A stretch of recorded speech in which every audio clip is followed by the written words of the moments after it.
Welcome everybody.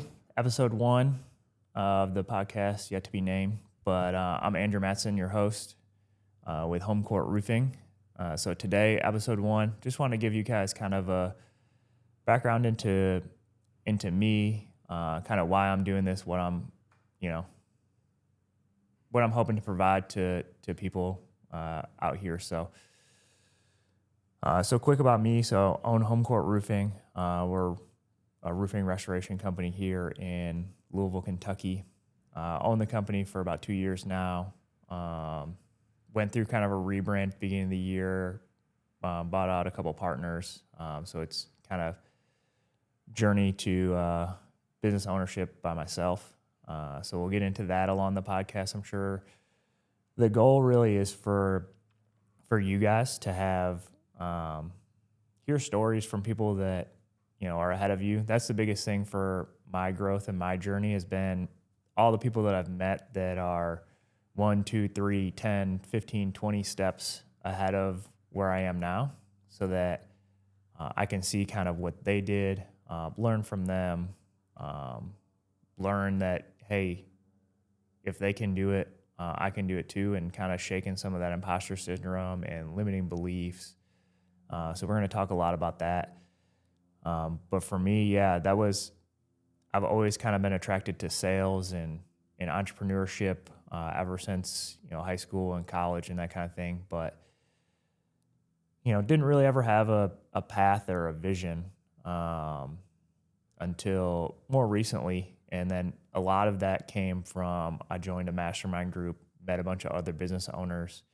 So I was able to kind of see the path open up. And then from there, I was able to connect the dots and like, hey, I can do this. Like, it's not that hard. I've always had big dreams, playing sports, that kind of stuff. Played, basketball and golf in college, and learning from other people and mentors and coaches and that kind of thing. So it's funny that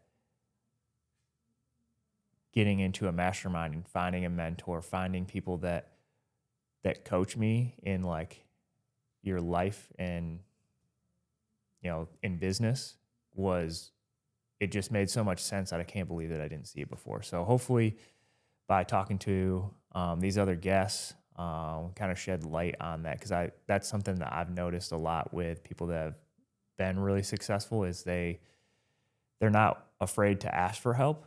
And then they're not willing, or they're not afraid to invest in themselves. So I've invested hundreds of thousands of dollars into my development over the last 4 or 5 years of this journey, and it was worth every single penny. So finding someone that you resonate with and that can help you kind of unlock some of the potential that you may not even see in yourself. So I'll take you back to that kind of on that topic.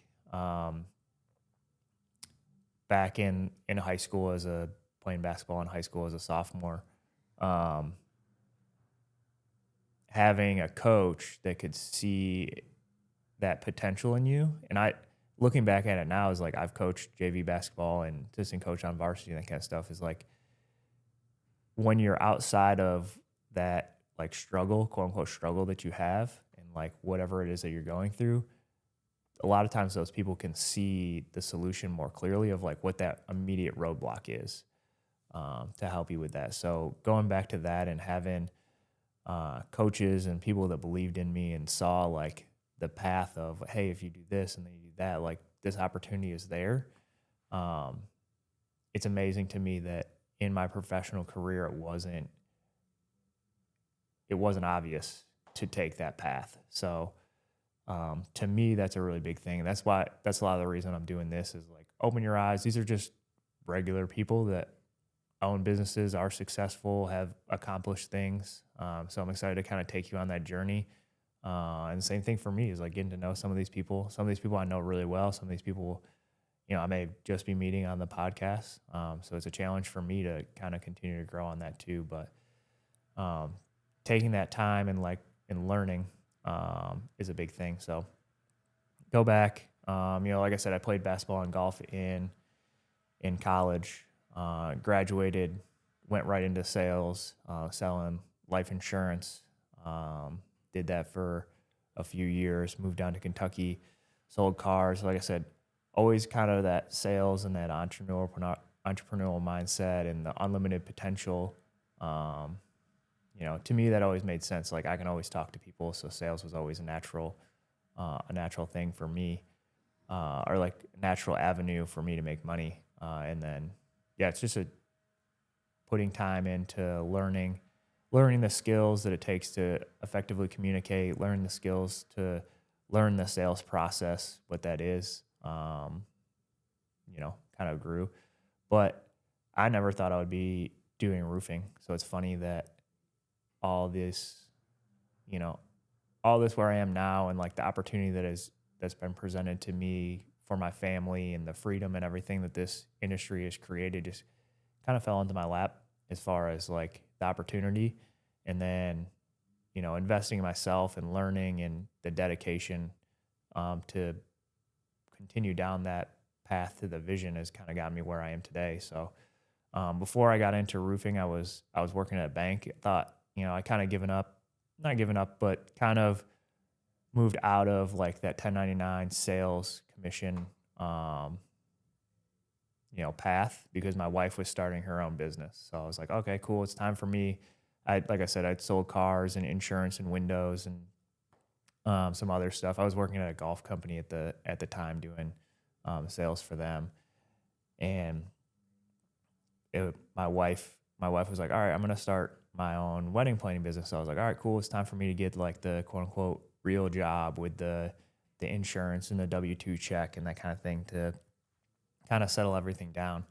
I thought that was going to be the path, and I was like, oh, corporate America, I could do well in that, and I did. I was really successful in the role that I had. Got promoted within 5 or 6 months to kind of the next one, and then got licensed. I was actually licensed to be a financial advisor. Passed all those tests and everything like that is when I got the opportunity to kind of look into the roofing industry. I'd worked for a buddy part-time for one summer just doing sales. And yeah, I was like, no, man, I just passed all these tests, spent like 6 hours to kind of do all that. And then, I just went to my manager. I was like, all right, so what does this actual promotion look like? And that was 2021, end of 2020, end of COVID.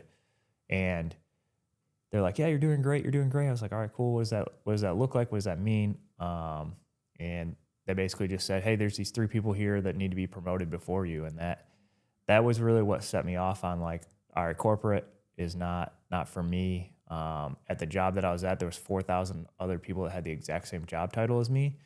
And despite the fact that I was in the top 5% of all the metrics, all 5 metrics that they quote unquote graded you on, they just was like, they were like, oh yeah, these people have more experience. They get promoted first. And I was like, well, like, does that make any sense? Who do you think would be better at the job? And they're like, well, that, probably you, but they've got the more experience and, that kind of thing. So like, that was really what kind of set me off to kind of go back into the, that entrepreneurial mindset of sales and 1099. And that's just what I thought it was going to be. I was like, all right, I'll take this roofing job. He wants to open the office here in Louisville. I'll just come in, I'll sell. Like, I know that I can sell. And like, he's got some guys that work for him that make over $100,000, which is what I was more than what I was making at the bank. I was like, let's just do that. We'll put our head down. We'll grind. We'll do that and we'll figure it out. But yeah, and then it opened up to, I needed to find somebody that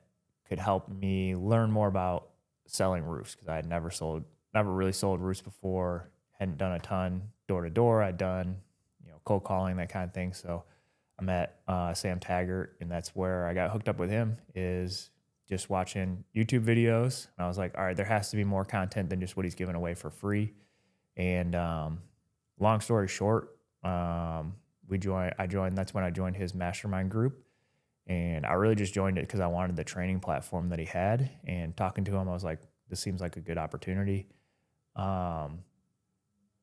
Joining anything new, and I'm sure a bunch of people that, are in Sam's mastermind can attest to this, but at the beginning I was like, well, this is all weird. We did the first thing that I went to was like business boot camp. Made sense. It was all training and like that kind of stuff. Did our first like mastermind that come deep dives of like retreats kind of thing. Very first thing we did that night was a sound bath. If you guys don't know what a sound bath is, it's actually really cool, but never had done one before. We basically just laid on the ground while some lady rubbed this thing around on a bowl, and it makes all sorts of crazy noises and they ding stuff. And but from that moment, I was hooked. I was like, this is a transformative experience. We,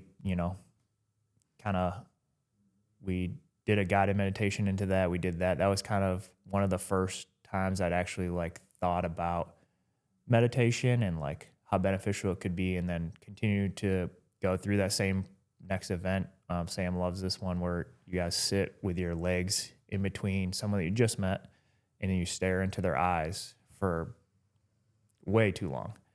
But doing things like that and putting yourself outside your comfort zone really can open your eyes to new avenues. And then as I got to know the people in the mastermind group and talking to them about how they started their companies and grew their companies and where they are now, is like, you can see that like they're just people too. They go through the same struggles. They go through the same daily struggles. Whether you're someone that is running a company, struggling to make that first sale, struggling to, make it through the first couple of months of that 1099 job, or, can't impress your boss or whatever it is, to the person that's, in that mastermind group. I met a guy who just sold his company for over $100 million to private equity. And I got to spend time with him and realize like the way that we grew up, and like some of like the jobs that he had before he started his roofing company were similar to the jobs that I had. And like his mindset is similar to my mindset, and just learning from that, I'm like, oh, if he can do it, then I can do it too. Like, why? There's no reason that he's any more successful than me, other than knowledge, discipline, and execution. So I stole some of his ideas. I stole some ideas from other companies, and we're on the path of growth now. But so that's really what I'm trying to give you guys from this, is like, how can I bring people in that maybe has some insight to share, and give you guys some information.